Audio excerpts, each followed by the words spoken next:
But something about the Detroit River this year, I feel that they are legitimately, I mean true legitimately, this isn't smoke or anything else, this isn't a media thing. There are 8 teams that I feel unequivocally can get their name on this trophy this year. Maybe 9. That's an opinion based on my experience. I've never seen a level of competition that good at this race since probably the 70s. What makes it neat is the Detroit River. It is a driver's race course.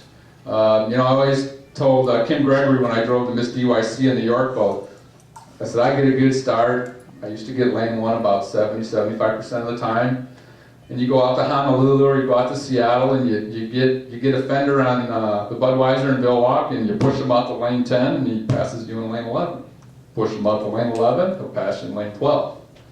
The Detroit River is a little bit different than that. There's not 11 lanes. You come down that backstretch and you put a fender on a boat, I guarantee you if he's in lane 7, lane 8 he's going to be ordering cocktails at the yacht club. It gives you a driver's advantage. It's called having a fender on them, as we say. It's basically letting the boat dictate and drive around the race course. This is, you race for the Gold Cup, but you got to do a couple things. First of all, you got to beat the river. I mean, this river is awesome and wicked all in the same sentence.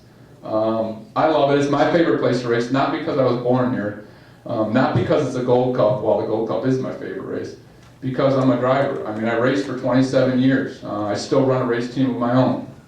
It separates the men from the boys. It sends the wimps home. You better be on your best day, plus 10%, or you're not going to get the job done. And that's why some of the most exciting races, and if you look at the past, even when Budweiser was dominating and everything else, I mean, Mike Hansen won, not with the best boat here, but he was the best driver that day. Chip Hanauer beat Vilwalk in the Budweiser. Chip outdrove him, plain and simple. Flat out drove him. And it just makes it for an awesome event. So, I mean, this is what you're going to see in 2 weeks. I truly feel this could be one of the most exciting Gold Cups in a long time.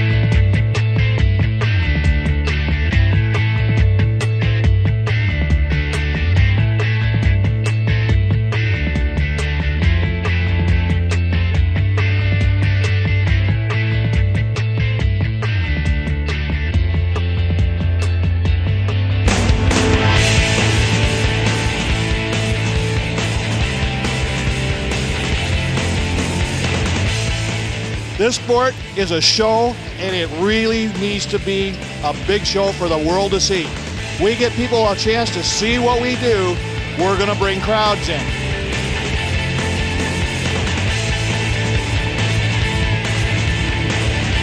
An unlimited hydroplane at speed on a race course, throwing a mountain of water, 7 tons of water a second, at 180 miles an hour, is absolutely one of the most beautiful sights you're ever going to see.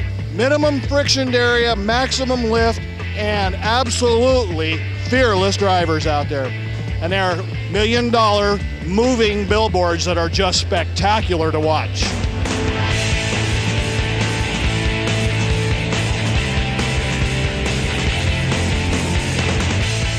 This program was put together by the Detroit Sports Broadcasters Association, the Detroit River Regatta Association, and Bassett & Bassett. Also, in attendance here today, we have the iTVGroup, and they're here, Osnuke Productions.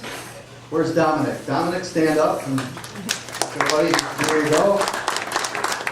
They're providing the video coverage also. And how about a nice round of applause for our title sponsor for the Detroit ATVA Gold Cup, Chrysler Jeep Superstore.